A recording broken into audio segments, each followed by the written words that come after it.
第10條 radioactivity 嘅題目，咁題目咧就俾咗 radium 226嘅 decay series 我哋啦，咁就係呢一個嘅 series 咯噃。好啦，咁佢就話我哋 radium 226 decay 去到 random 嘅時候嚟講啦，其實就會 emit 我哋嘅 alpha particles 噶噃，而佢嘅 half life 嚟講咧就係1600年噶，咁我哋咧就 mark 低先呢一部分個 half life 嚟講咧就係1600年嘅 ，OK。好啦，咁然之後啦，佢話個 end product 嚟講咧，就係我哋嘅 lead 源嚟嘅。好啦，咁A 一 part 嘅部分，咁佢啦就俾咗3個 isotope 我哋啦，分別就係 PB206啦 ，OK，咁我哋寫低先，一個係 PB206，咁atomic number 啦就係82噶，咁另一個嚟講咧都係 PB 啦。不過 mass number 嚟講咧就係207 atomic number 啦，一樣係82噶。咁第三個嚟講都係 PB 啦，咁個 mass number 係208，而個 atomic number 一模一樣82嚟嘅。好啦，咁題目咧就係想知究竟喺呢個 decay 嘅過程當中究竟邊一個嘅 isotope 先至可以係我哋嗰個嘅 end product 咧？好啦，咁首先我哋會知道啦，呢3個 isotopes 我哋個 atomic number 咧係一模一樣噶，咁即係話我哋從個 atomic number 嚟講啦，我哋係分辨唔到任何嘢出嚟噶噃，即係話我哋只能夠係靠個 mass number 咧係去分析嘅啫，得唔得？好啦，咁如果要研究我哋個 mass number 嘅話，我即刻就會聯想到啦，一定咧就係關我哋嘅 alpha particle 事啦，因為一 emit 咗一個 alpha particle 嘅話啦，我哋個 mass number 就會係減4噶啦 ，atomic number 就會減2啦。不過今次個重點嚟講咧，就喺個 mass number 度噶 ，atomic number 嚟講咧，我哋係唔需要理會噶噃。而我哋如果係 emit beta 的話，其實我哋個 mass number 咧係唔會有任何改變㗎 ，OK？ 因為啦個 mass number 係0啦 ，atomic number 係-1㗎。如果係釋放出 gamma radiation 嘅話啦，咁完全啦就唔關我哋嘅 mass number 事，亦都唔關我哋嘅 atomic number 事㗎啦。佢純粹咧就係我哋嘅 energy 嚟嘅啫噃 ，OK？ 好啦，咁所以啦，我哋一涉及到要研究 mass number 嘅話，一定咧就係研究我哋嘅 alpha particle 啦噃。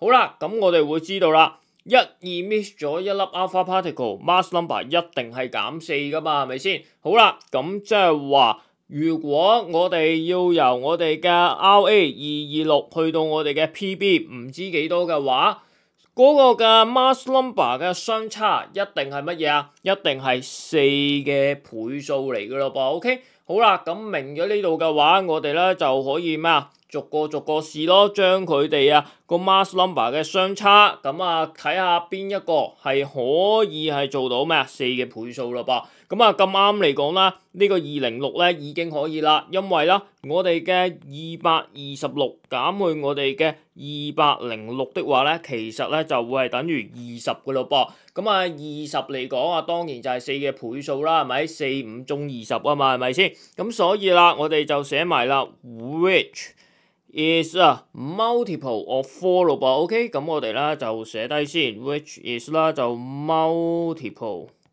of 我哋嘅 4啦 ，OK？ 咁呢個4嚟講，其實就係講緊我哋呢個 mass number of 我哋嘅 alpha particle 啊嘛，係咪先？好啦，咁所以啦，好明顯啦，我哋唯一一個可能性嚟講啦，我哋個 end product 就係我哋呢個 PB206咯噃 ，OK？ 咁所以咧，我哋寫埋啦，我哋個 end product is 我哋呢個 PB 就係20682啦，得唔得先？咁我哋咧就完成咗 A 一 part 嘅部分噶咯噃。好啦，跟住咧就到 A 2 part 嘅部分啦。咁佢就話喺某一間嘅實驗室入邊嚟講啦，個 RA226嘅 source 嚟講咧就用咗50年噶咯噃。咁題目咧就係叫你計翻個 percentage of undecayed RA226係幾多喎 ？OK， 好啦，咁即係話其實佢係想我哋揾我哋嘅 n 除以 n log 再乘翻我哋嘅100% 喎 ，OK？ 咁我哋首先揾咗 n 除 n log 先啦。咁n 除 n log 點樣揾啊？當然就係利用我哋嘅公式 ，n 就係等於我哋嘅 n log 乘以 e 嘅負 kt 次方啦，係咪？咁啊，然之後啦，就將我哋個 n log 調過去左手邊變除，我哋咧就會得出 n 除 n log 就會等於 e 嘅負 kt 次方咯噃 ，OK？ 咁只要我哋有 decay constant 同埋個時間咧，我哋就可以揾到 n 除 n log 咯噃 ，OK？ 好啦，咁啊 decay constant 可唔可以揾到啊？當然揾到啦，我哋題目俾咗個 half life 我哋噶啦，就係1600年啦。咁啊，然之後啦，我哋嘅時間亦都可以係揾到噶，因為題目咧就係話呢一個嘅 RA226嘅 source 用咗50年啊嘛，係咪？咁所以啦，我哋個時間就係50年咯噃。好啦，咁啊齊晒料嘅話就可以代數字咯噃，咁就會等於 e 啦，跟住啦個次方嚟講咧就係負啦，跟住個 k 嚟講 decay constant 就係 log 2啦。就係除翻我哋個 half life 就係1600年嘅。好啦，因為啦，我哋而家呢一個嘅 half life 係用緊年的話，我哋成嗰個嘅時間 time 的話都係用翻年份啦。咁題目話用咗50年啊嘛，咁所以啦就係乘以我哋嘅50就可以啦，得唔得先？好啦，咁啊剩翻嘅嘢撳計數機嘅啫，你應該會撳到 n 除 n log 就係等於我哋嘅0點啦，就9785個噃 ，OK？ 好啦，咁啊0.9785的話，其實即係幾多 percent 啊？即係話係我哋嘅97.9% 咯。咁所以啦 ，therefore 我哋咧就係我哋嘅97.9% 啦，就係剩翻喺度噶咯噃 ，OK？ 咁所以啦，97.9% left，OK？ 咁我哋咧就完成咗 A2 part 嘅部分咯噃。好啦，跟住咧就到 B part 嘅部分咯噃，咁佢就話啦，我哋嘅 spark counters 嚟講咧就係 show 到啊 radiation 嘅 ionizing power 個噃，咁咧我哋呢一度咧就有個 set up 啦，就係我哋 spark counter 嘅 set up 啦，咁其實咧就係兩條嘅電線啦，駁住電嘅啫，咁啊然後啦，我哋喺 metal glaze 附近咧就擺我哋嗰個 radioactive source 啦，咁啊當有 radiation 釋放出嚟嘅時候，咁咧佢就會 ionize 咗啊佢附近嗰啲嘅 air particles 啦，係咪？咁啊嗰啲 air particles 就會變成 ions 啦，而嗰啲嘅 ions 咧接觸到啊呢一個嘅 metal glaze 嘅話啦，咁咧就會出現到嗰啲噼里啪啦聲啦，同埋啦就會有啲嘅光噶噃 ，OK？ 咁啊當呢啲閃光越多，噼里啪啦聲越多嘅時候，即係證明啦我哋呢個 source 啊嗰個嘅 ionizing power 咧就會係越勁咯噃，得唔得先？好啦，跟住啦，題目就話而家咧，我哋就用翻我哋個 radium-226嘅 source 啦，就擺喺我哋呢個 metal glaze 嘅附近啦。咁佢就發現咗啦，嗰啲 噼里啪啦聲啦，同啲閃光嚟講咧，出現嘅時候咧，係以一個 irregular 嘅 intervals 出現嘅噃 ，OK？ 即係話係不定時咁樣出現㗎嚇 ，OK 嘛？好啦，咁啊 B 一 part 嘅部分，咁佢就叫你解釋下點解嗰啲嘅噼里啪啦聲啊、閃光啊，係不定時咁樣出現㗎啦，即係話就 occurs at irregular intervals 個噃。好啦，咁其實啊，我哋個 nucleus decay 啦，我哋嘅 radiation 嚟講咧係隨機地出現㗎 ，OK？ 咁因為佢係隨機地出現，咁當然就唔會係咩啊定時定候就會見到嗰啲嘅噼里啪啦聲同閃光啦，係咪先？咁所以啦，喺我哋個答案嚟講咧，就要係答到啊我哋個 nucleus decay 嘅特性啦，就係 random nature of decay 咯噃 ，OK？ 咁所以我哋個答案咧就會寫啦，因為我哋啦有我哋嘅 random nature of decay 咯噃 ，OK？咁我哋啦就完成咗 B 一 part 嘅部分噶咯噃，好啦，跟住咧就到 B 二 part 嘅部分咯噃，咁佢就話啦喺學校嘅實驗室嚟講啦，通常啦都會話我哋個 radium-226呢個 source 咧係會 emit alpha 啦、beta 啦同埋 gamma radiations 噶噃 ，OK？ 好啦，咁啊題目咧就叫你解釋一下啦。縱然啊，我哋呢個 radium-226嘅 source 嚟講咧，主要其實都係 emit 我哋嘅 alpha particles 啦。咁但係點解我哋學校嘅實驗室嚟講都會話我哋個 radium-226咧係會釋放埋我哋嘅 beta particles 嘅咧？好啦，咁啊要答到呢條題目嘅話咧，我哋首先咧就要理解到啊，我哋題目一開始嘅呢一個嘅 decay process 個噃。嗱，我哋嘅 radium-226的而且確係乜嘢？釋放出我哋嘅 alpha particles 啦，係咪先？好啦，咁但係啊，喺成個 decay 嘅過程當中啊，由我哋嘅 radium 去到我哋嘅 lead 嚟講啦，當中係涉及到好多個 decay process 噶噃。我哋講緊啊，Radium 226主要係發射我哋嘅 alpha particles，係講緊呢一段嘅 process 嘅啫。咁其實後面仲有好多嘅 process 噶噃。咁啊，後面嗰啲嘅 process 其實係乜嘢啊？可以係釋放出我哋嘅 beta particles，甚至乎係我哋嘅 gamma radiation 噶嘛，係咪先？好啦，咁所以啦，我哋嗰啲嘅 beta radiation 嚟講啦，其實係乜嘢啊？係我哋嗰啲嘅 daughter products of 我哋呢個 Radium 226咧係釋放出嚟嘅噃 ，OK？ 即係話我哋嘅 Radium 的而且確係釋放 alpha 㗎，咁但係嗰啲 beta 係邊個嚟㗎？可能係 random 嗰度 decay 出嚟啦，又或者後面某啲嘅 process 嗰度啦係 decay 出嚟㗎。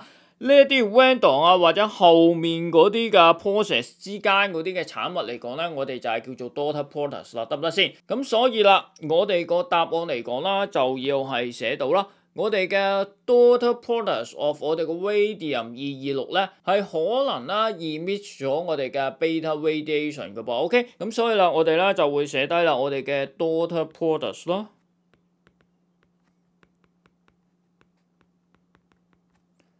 of 我哋個 Radium 226，咁咧就會係可能啦，釋放出我哋嘅 beta radiation 嘅噃 ，OK 就會係 may emit 我哋嘅 beta radiation。OK， 咁我哋咧就完成咗 B2 part 嘅部分咯噃。好啦，跟住咧就到 B3 part 嘅部分啦。咁佢就問你啦。點解嗰啲嘅 Pipistrellus 嚟講咧，主要咧就係由 alpha radiation 做出嚟，而唔係我哋嘅 beta radiation 又或者係 gamma radiation 嘅咧？咁啊，然之後啦，就叫你用一個簡單嘅方法咧去驗證佢噶噃。OK， 好啦，咁其實我頭先已經講過啦，呢一個 spark counter 個原理係啲咩咧？就係透過我哋個 radiation 嗰個 ionizing power 啦，去 ionize 我哋啊空氣當中嘅 particles 啦。將空氣嘅 particles 嚟講咧，變為 ions 之後啦，嗰啲 ions 掂到個 metal glaze， 即係呢個鐵絲網嚟講咧，就會產生我哋嘅 Pipistrellus啦。OK，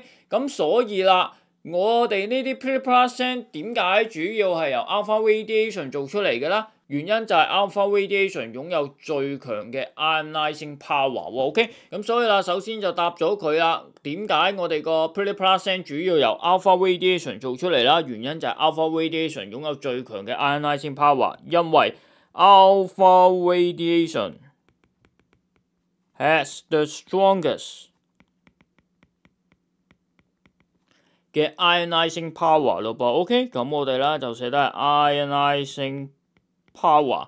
好啦，咁我哋咧就答咗前半橛嘅問題啦。咁啊，後面叫你咧係 suggest 一個好簡單嘅方法去驗證佢嘅。好啦，咁其實啦，我哋嘅 alpha radiation 嚟講咧，係好容易咧就可以係 stop 咗佢嘅咯噃。只要我哋喺個 source 前面擺張紙嘅話啦，咁其實咧張紙就可以 stop 到嗰啲嘅 alpha particles 咯噃。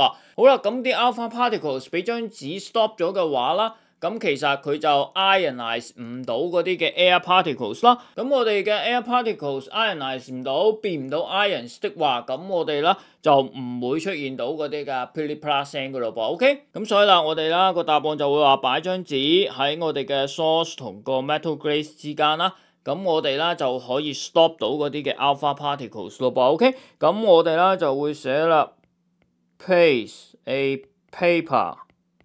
就咩啊 ？Between the source and the metal glaze。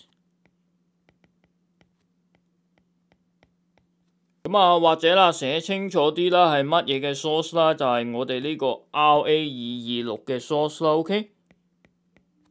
好啦，咁啊，然之後啦，我哋有張紙隔住咗我哋嘅 alpha particles 嘅話啦，咁最終嘅結論嚟講啦，應該嗰啲嘅 Pipistrellus 嚟講咧係會咩啊？大幅度啦，就係減少嘅噃。OK， 咁我哋啦就會係寫埋啦 ，the sparking will be reduced significantly 咯噃。OK。咁我哋啦就完成咗 B3 part 嘅部分咯噃，咁啊成條第10條咧亦都係講到嚟呢一度啦。